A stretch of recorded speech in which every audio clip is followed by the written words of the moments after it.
بچه‌ها همونطور که دیروز گفتم امروز امتحان ریاضی داریم. لطفاً این کاغذ سفید جلوی خودتون بذارید. این کارش کنه امتحان نگیره. منم هیچی نخوندم. نه نخوندم.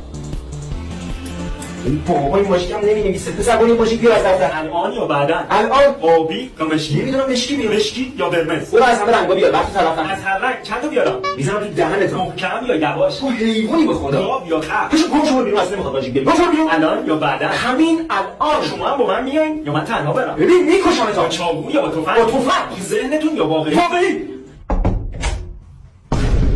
شما سر کلاس من چیکار می‌کنید؟ سلام، خسته نباشین. از نیروی ویژه پلیس خدمتتون میرسیم. یه گزارش داشتیم. شما بدون حکم نمیتونید سر کلاس من بیاید. میدونم، اما یکی از بچه‌های کلاستون که زیر 15 سال سن داره گزارش داد.